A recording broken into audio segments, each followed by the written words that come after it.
नमस्कार. श्री स्वामी समर्थ मैत्रिणींनो, भारती क्रिएशनमध्ये तुम्हा सर्वांचं स्वागत. तर चला, आजच्या व्हिडिओमध्ये आपण ब्लाऊज पीसला अस्तर कसं जोडायचं हे बघणार आहोत. तर बऱ्याच वेळा काय होतं, नवीन शिकणाऱ्या मैत्रिणींना अस्तर जोडताना ते एकच बाजूने होतं आणि परत परत खोलावं लागतं. यासाठी भरपूर टिप्स आणि ट्रिक्स मी या व्हिडिओत दिलेल्या आहे. तर चला आपण बघूया. आता अगोदर योगपट्टी जोडायची, योगपट्टीला अस्तर लावायचं आहे. बघा, मी आता सुलट बाजू वरती ठेवलेली आहे आणि त्यावरती दोन्ही योगपट्ट्या समोरासमोर ठेवलेल्या आहे.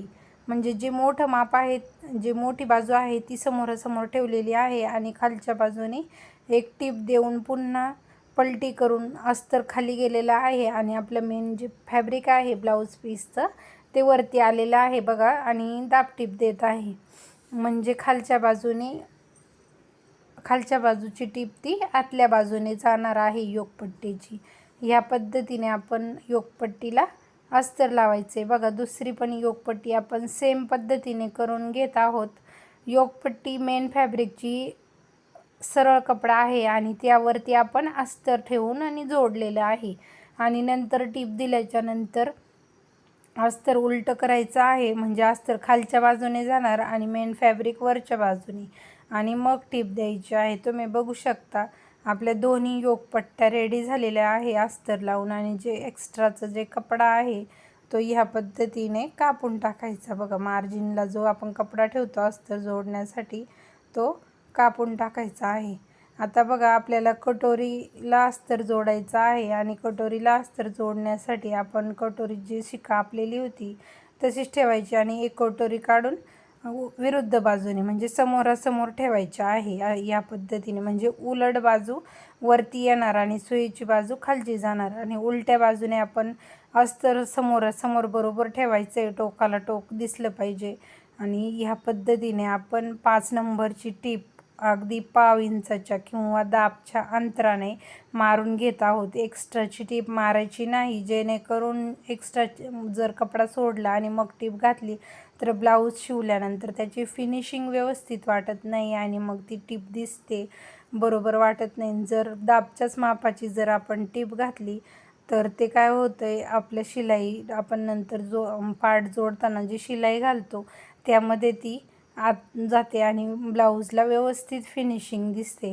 बघा, कटोरीला अस्तर जोडताना असा हात ठेवून मगच आपल्याला कटोरीची अस्तर जोडून घ्यायची आहे. आता बघा, साईड पार्ट मी सेम पद्धतीने करत आहेत. उलट बाजू वरती आली आणि त्यावरती अस्तर ठेवायचं आहे. बघा, उलट पालट होऊ नये. बऱ्याच वेळा काय होतं, अस्तर जोडून होतं आणि एकच बाजूचे दोन्ही पार्ट तयार होतात आणि मग ते पुन्हा पुन्हा खोलावे लागतात. पुन्हा खोलावे लागावं नाही म्हणून ह्या बहुतेक भरपूर मी टिप्स सांगत आहेत. या टिप्स जर तुम्ही वापरल्यात तर खूप छान ब्लाऊज आपला झटपट रेडी होतो आणि खोलावा पण लागत नाही. खोलावा लागल्यामुळं ब्लाऊजचा वेळ वाढला जातो. पण या पद्धतीने जर तुम्ही अस्तर जोडाल ब्लाऊजला तर तुमचा वेळही वाचेल आणि मग ब्लाऊजही व्यवस्थित होईल. कारण की काय होतं, खोलल्यानंतर काही कपडा लूज पण पडतो किंवा धागे निघतात. बरेचसे प्रॉब्लेम खोलल्यानंतर होत राहतात सारखे खोलल्यावर. आणि नवीन शिकणाऱ्या मैत्रिणींचं, आता मलाही नवीन जेव्हा शिकत होते त्यावेळेला एका बाजूने बऱ्याच वेळा खोलावं लागत होतं. पण तेव्हा मला हे टिप्स ट्रिक्स कोणी सांगितली नाही. पण मला असं वाटतं माझ्याकडून ज्या चुका झाल्यात त्या आता माझ्या मैत्रिणींकडून होऊ नये किंवा त्यांना त्रास होऊ नये याकरता मी तुम्हाला या टिप्स सांगत आहे. तर बघा, आपले साईड पार्ट दोन्ही अस्तर जोडून झालेले आहे आणि जे एक्स्ट्राचं फॅब्रिक आहे ती मी या पद्धतीने कट केलेलं आहे. आणि अस्तर जोडून झाल्यानंतर आतल्या बाजूने दोन्ही अस्तर गेले पाहिजे आणि सुईची बाजू वरची आली पाहिजे, असं लक्षात ठेवायचं आहे. आता बघा, इथं मी बाही घेतलेली आहे. आता आपण बाहीला अस्तर जोडणार आहोत. तर जे एक्स्ट्राचा जो कपडा असतो प्लेन, तो बाहीचा मी काढून टाकणार आहे आणि छोटी बाही आहे ही. तर बघा, आता बाहीसाठी सुद्धा सेम ट्रिक वापरायची आहे. एक अस्तरची बाही उचलायची आणि खालच्या बाजूने ठेवायची. बघा एक अशी येते आणि एक अशी येते, म्हणजे बाहीचा जो खोल भाग आहे तो उलटपालट होत नाही. कधी कधी काय होतं, जर आपण तशी केली नाही तर एक बाजू समोरची खोल राहते आणि एक उंच येते, मग ते आपल्याला लावता येत नाही, व्यवस्थित होत नाही. म्हणून ते उलटपालट होऊ नये, दोन्ही खोल भाग समोरासमोर आले पाहिजे.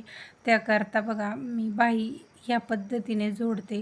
तर जर तुम्ही कशा पद्धतीने जोडता, बाहीचा अस्तर कसं ठेवता, मला नक्की कमेंट करून सांगा मैत्रिणींनो. माझी पद्धत सोपी आहे की तुमची, मलाही कळेल. मला तर हीच पद्धत सोपी वाटते. मग तुमची कशी वेगळी आहे का, नक्की मला सांगा. बघा आता आपल्या बाहीला खालच्या बाजूने दाबटीप देऊन घेतलेली आहे आणि नंतर आपण अस्तर जोडण्यासाठी जी 5 नंबरची टीप देतो ती दिलेली आहे. बोलण्याच्या ओघात माझं सांगायचं राहिलं की बाही आधी वरती बाजूने जोडून घेते आहे. आता दुसऱ्या बाहीचं बघा अशी 1/2 इंचाची टीप द्यायची आहे. मी बाही उंची प्लस अर्धा इंच घेते, म्हणून खालच्या बाजूने 1/2 इंच आणि वरती शोल्डरला जोडायला 1/2 इंच असे अर्धा इंच घेते. तुम्हाला जर एक्स्ट्रा शिलाईमध्ये जात असेल तुमच्याकडून जर कपडा, तर बाही उंचीमध्ये तुम्ही 1 इंचही मिळवू शकता, पण मी अर्धाच इंच मिळवते आणि माझी व्यवस्थित होते. तर बघा अस्तर जोडून झाल्यानंतर बाहीचं वरच्या बाजूने टीप दिल्यानंतर पलटी करायची. ज्या पद्धतीने आपण योकपट्टी केली होती सेम पद्धतीने, फक्त योकपट्टीला आपण वरच्या बाजूने अस्तर पॅक केलेलं नाही, कारण की आपल्याला ती पॉकेट करून आतमध्ये घालायचं आहे कटोरीचं. म्हणजे आपली फिनिशिंग उलट बाजूनेही ब्लाऊजला छान दिसेल आणि सरळ बाजूनेही छान दिसेल. बघा आपल्या दोन्ही बाह्या अस्तर जोडून झालेले आहे. असे एकावर एक ठेवून बघायचे, दोन्ही खोल भाग एकावर एक आले का आणि उंच भाग एकावर आले का, म्हणजे आपलं अस्तर बरोबर योग्य रीतीने जोडून झालेलं आहे. आता आपल्याला पाठीमागच्या भागाला अस्तर लावायचं आहे. तर बघा आपली उंची प्लस अर्धा इंच घेतलेलं, मी 1 इंच घेतलेलं होतं, त्यातून अर्धा इंच कट करत आहे, जेणेकरून अर्धा इंच कमरेच्या बाजूने ना अर्धा इंच 1/2 इंच कमरेच्या बाजूने आणि 1/2 इंच शोल्डरच्या बाजूने आपण शिलाईमध्ये देणार आहोत. तर बघा इथं टोटल आपलं शोल्डर आहे 5.25 इंच आणि मुंडा घेर घेतलेला आहे आपला या कटोरी ब्लाऊजला 5.5 इंच. तर आपली गळ्याची ड्राफ्टिंग चालू आहे. गळा खालच्या बाजूने 4.5 इंच घेतलेला आहे. मी बऱ्याच वेळा व्हिडिओतून सांगितलेलं आहे आणि आत्ताही सांगते, मी मागच्या गळ्याची उंची वरच्या बाजूने मोजत नाही. मी खालच्या बाजूने जेवढं कमर राहिलेलं आहे ब्लाऊजचं त्यात अर्धा मिळवून खालच्या बाजूने गळा कट करते. आणि हां, इथे सांगण्यासाठी खरंच लक्षात आलं माझ्या की बघा आपण काय करतो, ब्लाऊज कट करताना मागचा गळा बऱ्याच मैत्रिणी कट करून टाकतात, पण असं न करता मागचा गळा आपण ज्या वेळेला आपल्याला अस्तर जोडायचं आहे त्याच वेळेला कट करायचं. कारण की कधी कधी तिरकं-तारकं पण होतं आणि लक्षात येत नाही आपल्याला गळा कसा घ्यायचा आहे. मग नंतर जर आपल्याला गळ्याला डिझाईन किंवा वेगळा आकार घ्यायचा असेल तर आपण घेऊ शकतो. आणि ब्लाऊजची कटिंग करताना आपण काय करतो, राऊंडच गळा कट करून जातो आणि मग ते आपल्याला दुसरा गळा करता येत नाही त्याच्यासाठी. आता बघा इथं मी मॅन फॅब्रिक घेतलेलं आहे मागचं, आपल्याला पलटवायचं आहे ना, त्यामुळे. पण मग बऱ्याच मैत्रिणींना काय होतं, इथे बघा माझी टीप आहे, असं हात शिलाई करायला, कमरेची पट्टी लावल्यानंतर हात शिलाई करायला कंटाळा येतो. तर इथे मी एक ट्रिक वापरलेली आहे बघा, हात शिलाई करायची गरज नाही येत आणि आपली कमरेला पट्टी लावून फिनिशिंगही ब्लाऊजला व्यवस्थित येते. बघा 1 इंचाची पट्टी दुमडून घेतलेली आहे एका साईडने आणि अशी खाली मध्यभागी बघा मेन फॅब्रिक, कमरेची पट्टी आणि मग अस्तर असे मी ठेवलेलं आहे. आणि कमरेच्या बाजूने अस्तरला 1/2 इंचची टीप देऊन मी बघा या पद्धतीने घेत आहे. हात शिलाई करायची ते गरज येत नाही मैत्रिणींनो. या पद्धतीने तुम्ही नक्की मागचा भाग ट्राय करून बघा. आपला वेळही वाचतो आणि फिनिशिंगही खूप सुंदर दिसते ब्लाऊजला. बघा आता जी पट्टी आहे, जी 1 इंच घेतलेली आहे ती फक्त आपण मध्ये अस्तर वेगळं आणि मेन फॅब्रिक वेगळं आहे. मध्यभागी बरोबर ती पट्टी आपण फक्त अस्तरला जॉईन करून घेत आहोत. आणि नंतर वरून 5 नंबरची टीप अशी दाब टीप देण्यासाठी आपण कडेचं अस्तर जोडायला फुगा येऊ नये याकरता आपण ही टीप देऊन घेत आहोत 5 नंबरची. ती नंतर आपण जसं की हात शिलाई केल्यानंतर आपण खोलून टाकतो, जी 5 नंबरची टीप असते कमरेची, त्याच पद्धतीने सेम ही टीप खोलून टाकायची आहे. फक्त आपल्याला इथे हात शिलाईचा वेळ वाचत आहे. तुम्हाला ही ट्रिक कशी वाटली नक्की कमेंट करून सांगा. बघा आता आपण कडेने पूर्ण टीप देऊन घेत आहोत अस्तरला, म्हणजे मागच्या भागाला. जर तुम्हाला असा हात ठेवून व्यवस्थित फिनिशिंग येत नसेल तर तुम्ही इथे टाचण्यांचाही जरूर वापर करावा. पण मला आता बऱ्याच दिवसांपासून म्हणजे प्रॅक्टिस होऊन गेलेली आहे, त्यामुळे मी इथे टाचण्या वापरत नाही. तुम्ही टाचण्या वापरून जरूर करा, जेणेकरून आपल्या ब्लाऊजला फुगा येणार नाही.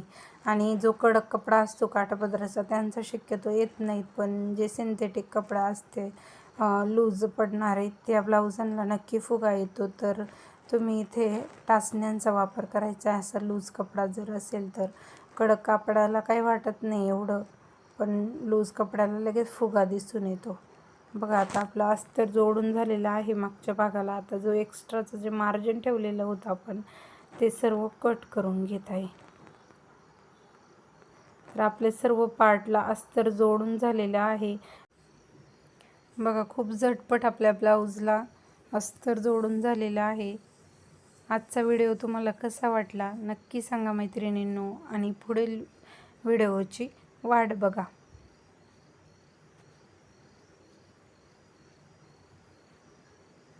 बघा आपण आता मागच्या भागाचे टक्स टाकून घेत आहोत. तर टक्स टाकताना मी बरोबर शोल्डरच्या मध्यभागी घडी केलेली आहे आणि खालच्या बाजूने कमरेच्या बाजूने अर्धा आणि 3.5 या पद्धतीचा मी टक्स घेते. तुम्ही कसा घेता नक्की सांगा मला. बघा मी इथं मला अंदाजे बरोबर 3.5चाच टक्स येतो आणि दोन्ही टक्स बघा सेम आलेले आहेत. तुम्ही इथे टेपच्या साहाय्याने मोजूनही घेऊ शकता. तर बघा आपल्या ब्लाऊजची फिनिशिंग, आपल्या मागच्या भागाची फिनिशिंग बघा किती सुपर डुपर दिसते. आणि ही जी टीप आहे ना मी तुम्हाला सांगितली होती ती खोलून टाकायची आहे. तुम्ही खालच्या बाजूने पण फिनिशिंग बघा अगदी व्यवस्थित आलेली आहे. आपलं अस्तर पूर्ण जोडून झालेलं आहे.